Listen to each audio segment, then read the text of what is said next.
Okay, today I'll be looking at the Tier 3 cruisers, what do they call them? The heavy cruisers, I believe. That sounds right. Um, so start off with the Cheyenne-Class. All of these have the quad nacelle design. So, I mean, and they don't really have a secondary hull unless you count the part that connects to the quad nacelle. So, yeah, let's get right in. You can see the phaser array right here on the Cheyenne. And right there. Still don't know what these grills are. I want to say that these are sensor pallets. And you got the escape pods right there. Don't really, unless this is it, I don't really see any dedicated torpedo launchers on this one, that aren't weapons hardpoints that the game put on. I don't know, I could be wrong, but I don't really see any. Let's see. Unless maybe right there, but that doesn't look like a good spot for it. And there's, I don't know, it could be though. The deflector is also in the saucer since, it doesn't have a secondary hull for it. Moving around to the back, you can see 3 impulse engines, and again you can see you get a better view of the quad nacelles, which each of them are labeled with the registry number on both sides of them. So that's interesting. Got our phaser array right here, which, in my opinion, if that's the way the phaser arrays are laid out, that leaves a lot of empty spots that they can't get unless these are arrays. But since there's some on top, I would assume not. They're only on top, so I would assume that's not. Don't really notice a shuttle bay on these, but whoops. But that's something I've come to learn, that they don't really model onto the ones that they don't already have a model for. Don't mind the cat. Moving on into the Dakota, it's a little shorter. Let's see here. Just do a full side view. It's shorter and more compact. The nacelles are kind of closer down. Saucer's more of an ovalish shape, sort of reminiscent of the Intrepid. Phaser arrays aren't a long strip around. Instead, they're right there and right there. It's not wanting to click and drag. Then right there and right there. Unless, I mean, a torpedo launcher could be right there, but I just don't see it beyond the hard point that the game puts on. So I'm sure y'all have noticed it whenever I'm pointing these out before. These little red dots are turret, cannon, and torpedo hardpoints. And the phasers usually do come out of the arrays. But again, you've got the escape pods. Gosh, Calypso. Then, we've already seen the side because that's where I started. The nacelles are a little, I want to say they're shorter. I don't know, they could be about the same length. There's a lot less blue. But the interesting thing on this one is the connector for the pylons. It's got this little thing right here that kind of runs across it. I don't know what it serves, but I mean, it's interesting. It seems to have no real purpose because not you take that off and everything's fine, still holds on. And again, you got 3 impulse engines, then your hard points, and again, no shuttle bay, but yeah, like I said, it's something I've come to understand. I'm not quite sure how I feel about cut off nacelles, so, but I mean, some of them it works, some it doesn't. Again, you only have the registry on one side of it as opposed to both sides on the Cheyenne. You got the registry right there. You got the deflector, ship name right here. You can't really make it out very well from this angle. Yeah, that's as far as I can zoom in.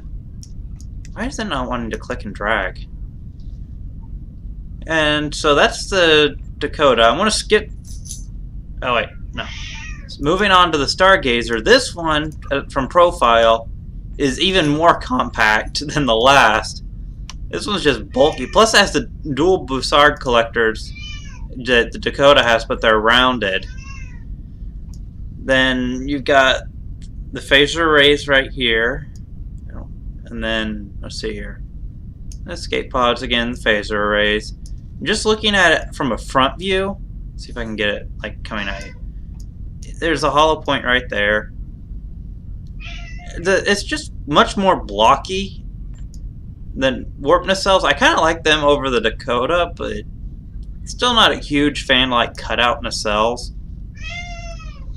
Again, you've got 3 impulse engines, just like the last 3 had.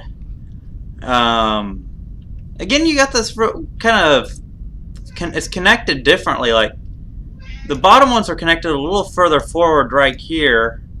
Like if I can get a good side view, they're more connected right there as opposed to the top ones being connected back here. Plus you got these like, the pylons go straight through and hold that part up, which that looks like it could be a weapons pod almost. I don't know, that honestly looks like the closest thing I've seen to a shuttle bay on any of these. I don't think it is. And again, you got your weapons hardpoints. And the blue spots on these are weird, because it's kind of undercut. Wouldn't make much sense to me. And you got these cut out. This is just overall kind of like, all ships tend to have like a boxy, more aggressive one, and I would honestly say the Stargazer out of the 3, there's the Cheyenne, it seems more sciencey, cruisery in my opinion. Then the Stargazer seems the more aggressive one. And of course, the one that a few fans might recognize, we'll move on to the Constellation. Has a bunch of like bulbous parts. If I recall right, the original Constellation did not have phaser arrays, rather phaser banks like the original Constitution-Class did. I have no idea what that is. I think that's a weapon. I could be wrong. And I think the engineering's right in here. Looking at it from the rear, I don't actually see any impulse lights, so that's different. Let's see here. Like I said, I don't know what all these bulbous parts are. I think they're like instrument clusters, maybe sensor domes, that kind of thing. It's just seems like a medical ship. Maybe it's just because of the coloring on this one, though. Seems like it would do good as a medical ship. An interesting thing with the Stargazer is whenever they were designing the model, the rule was that warp engines had to have a clear line of sight with each other. These don't if you look straight across, because the pylons are in the way.